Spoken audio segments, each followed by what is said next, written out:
ओम श्री गणेशाय नमः। जय श्रीमन्नारायण, जय आदिशक्ति माता, जय भोलेनाथ, जय माता पार्वती। दोस्तों, फाल्गुन मास महात्म्य कथा अध्याय 26। आइए रोज की तरह आज भी श्रवण करते हैं फाल्गुन मास महात्म्य कथा अध्याय 26। श्री नारद जी से राजा प्राचीन बरही ने कहा, भगवान, मेरी समझ में अपने वचनों का अभिप्राय पूरा करना नहीं आ रहा है। विवेकी पुरुष इसका तात्पर्य समझ सकते हैं कि हम कर्म मोहित जीव नहीं हैं। श्री नारद जी ने कहा, राजन पुरंजन जीव है जो अपने लिए 1, 2, 3, 4 अथवा बहुत पैरों वाले या बिना पैरों का शरीर रूप पूरा तैयार कर रहा है। उस जीव का सखा जो अज्ञात नाम से कहा गया है वह ईश्वर है, क्योंकि किसी भी प्रकार के नाम गुण अथवा कर्मों से जीवों को उसका पता नहीं चलता। जीव ने जब दुख सुख रूप सभी प्रकृत जीवों को भोगने की इच्छा की, तब उसने दूसरे शरीरों की अपेक्षा 9 द्वार, 2 हाथ और 2 पैरों वाला मानव देह ही पसंद किया। बुद्धि अथवा अविद्या को ही तुम पूजनीय नाम की स्त्री जानो। इसी के कारण देह और इंद्रिय आदि में मेरेपन का भाव उत्पन्न होता है और पुरुष इसी का आश्रय लेकर शरीर में इंद्रिय द्वारा विषयों को भोगता है। 10 इंद्रियां ही उसके मित्र हैं, जिससे कि सब प्रकार के ज्ञान और कर्म होते हैं। इंद्रियों की वृत्तियां ही उसकी सखियां और प्राण अपना ज्ञान उदान समान 5 प्रवृत्तियों वाला प्राणवायु ही नगर की रक्षा करने वाला 5 फन का सर्प है। दोनों प्रकार की इंद्रियां के नायक मन को ही 11वां महाबली योद्धा जानना चाहिए। शब्दादि 5 विषय ही पांचाल देश है, जिसके बीच में वह 9 द्वारों वाला नगर बसा हुआ है। उस नगर में जो एक स्थान पर 2-2 द्वार बताए गए हैं, वे 2 नेत्र गोलक, 2 नासिका छिद्र, 2 कर्ण छिद्र है। इनके साथ मुख, लिंग और गुदा यह 3 और मिलकर कुल 9 द्वार है। इन्हीं में होकर यह जीव इंद्रियों के साथ ब्रह्म विषयों में जाता है।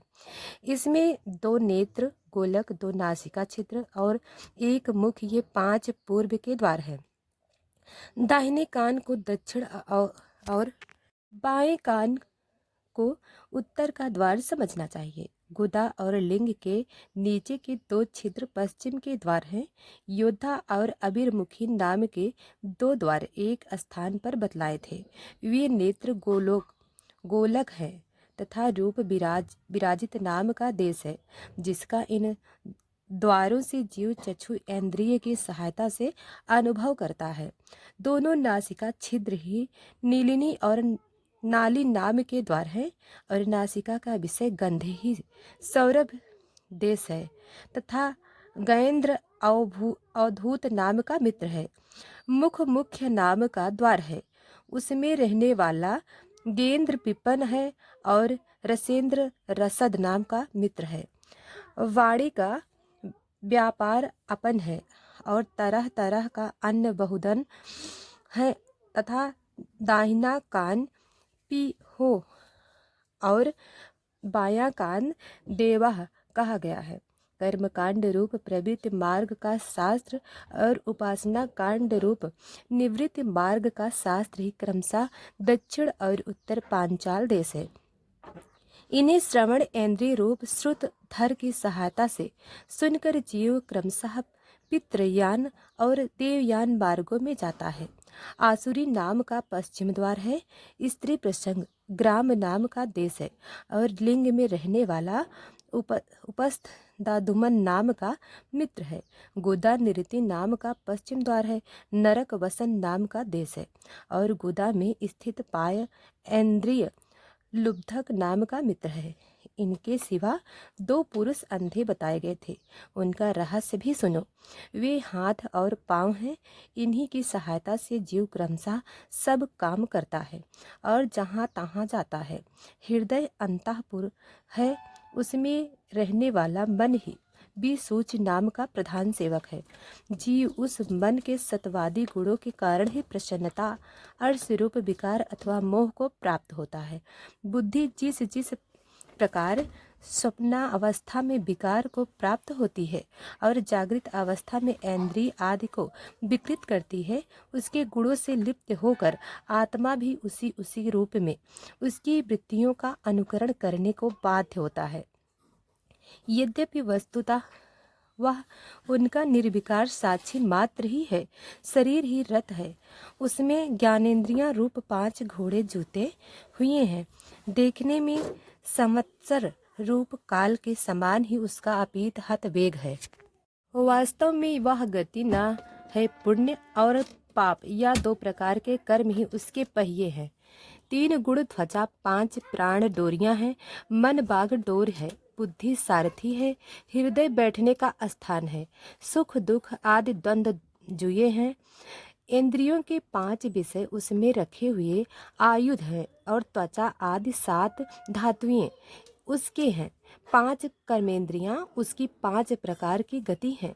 इस रथ पर चढ़कर रथी रूप या जीव मृग तृषा के समान मिथ्या विषयों को ओर दौड़ता है। 11 इंद्रियां उसकी सेना है तथा 5 ज्ञानेंद्रियां के द्वार उन इंद्रियों के विषय को अन्याय पूर्वक ग्रहण करना ही उसका शिकार खेलना है।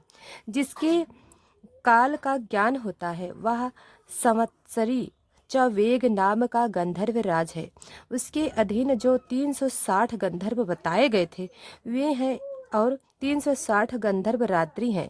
ये बारी बारी से चक्कर लगाते हुए मनुष्य की आयु को हटते रहते हैं। वृद्धावस्था ही साक्षात काल की कन्या है, उसे कोई भी पुरुष पसंद नहीं करता तथा मृत्यु रूप यवन राज ने लोक का संहार करने के लिए उसे बहिन मानस स्वीकार कर लिया। आदि और व्याधि ही उस यवन राज के पैदल चलने वाले सैनिक हैं तथा प्राणियों को पीड़ा पहुंचाकर शीघ्र मृत्यु के मुख में ले जाने वाला शीत और उष्ण 2 प्रकार का ज्वर ही प्रज नाम का उसका भाई है। उस प्रकार यह देहाभिमान जीव अज्ञान से आच्छादित होकर अनेक प्रकार के आदि भौतिक, आध्यात्मिक और आदि वैदिक कष्ट भोगता हुआ 100 वर्ष तक मनुष्य शरीर में पड़ा रहता है।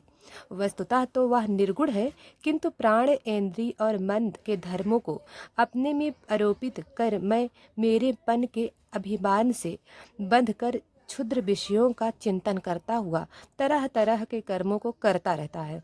यद्यपि स्वयं प्रकाश है, तथापि जब तक सबके परम गुरु आत्मस्वरूप श्री भगवान के स्वरूप को नहीं जानता, तब तक प्रकृति के गुणों में ही बंधा रहता है।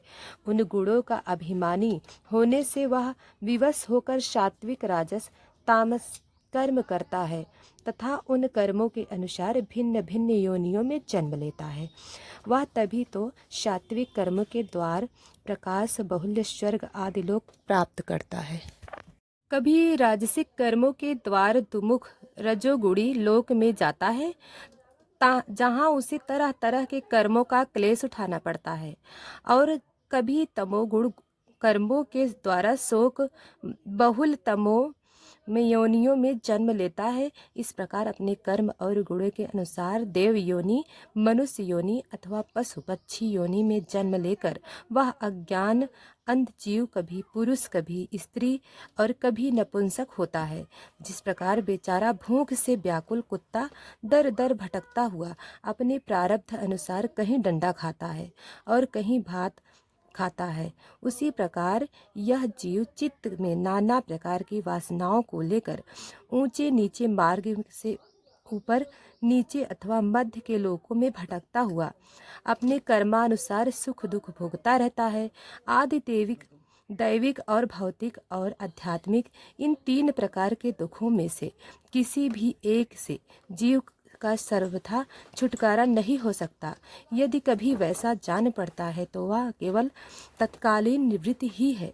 वह ऐसी ही है जैसी कोई सिर पर बाजी बोझा ढोकर ले जाने वाला पुरुष उसे कंधे पर रख ले।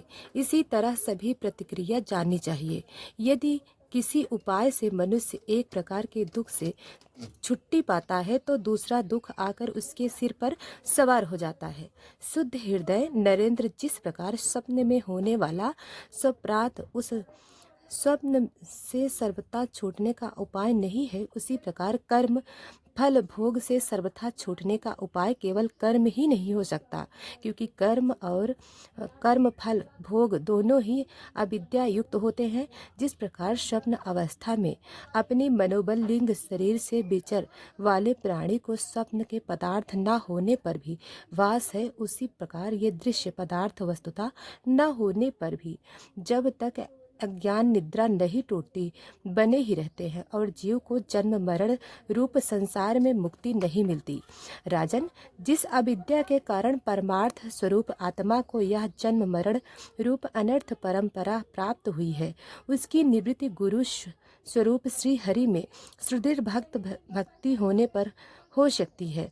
भगवान वसुदेव में एकाग्रता पूर्वक सम्यक प्रकार से किया हुआ भक्ति भाव ज्ञान और वैराग्य आविर्भाव कर देता है।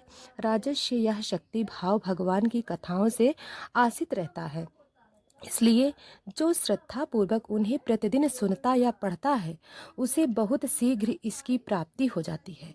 साधन जहाँ भगवत गुणों को कहने और सुनने में तत्पर विशुद्ध चित्त भक्त जन रहते हैं, उस साधु समाज में सब और महापुरुषों के मुख से निकले हुए श्री मधुसूदन भगवान के चरित्र रूप शुद्ध अमृत की अनेकों नदियाँ बहती हैं। जो लोग अतृप्त चित्त से श्रवण में तत्पर अपने कर्म कुहर द्वारा इस अमृत पर छक कर पान करते हैं, उन्हें भूख प्यास भय सुख और मोह आदि कुछ भी बाधा नहीं पहुंचा सकते। हाय स्वभाव तो प्राप्त होने वाले इन सुधा पिपसा आदि विघ्नों से सदा घिरा हुआ जीव समुदाय श्री हरि की कथा अमृत सिंध से प्रेम नहीं करता। साक्षात प्रजापति होके पति ब्रह्म जी भगवान शंकर भूय शंभु स्वयंभू मनुदक्ष आदि प्रजापति गण सकारी नैतिक ब्रह्मचारी मरीच अत्रि अगीरा पुतल पुत्र कृत भृगु वरिष्ठ और मैं जितने ब्रह्मवादिनी गण हैं, समस्त वामंग के अधिपति होने पर भी तप उपासना तथा समाधि द्वारा ढूंढ ढूंढ कर हार गए, फिर भी उस सर्व साक्षी परमेश्वर को आज तक न देख सके। वेद भी अत्यंत विस्तृत है, उसका पार पाना हंसी खेल नहीं है। अनेक महानुभाव उसकी आलोचना करके मंत्रों में बताए हुए वज्रहस्त वादी गुणों से युक्त इंद्रादि देव के रूप में भिन्न भिन्न कर्मों के द्वारा यद्यपि उस परमात्मा का ही यजन करते हैं, तथापि उसके स्वरूप को वे भी नहीं जानते। हृदय बार बार चिंतन किया जाने पर भगवान जिस समय जीव पर कृपा करते हैं, उसी समय वह लौकिक व्यवहार एवं वैदिक कर्म मार्ग की वधमूल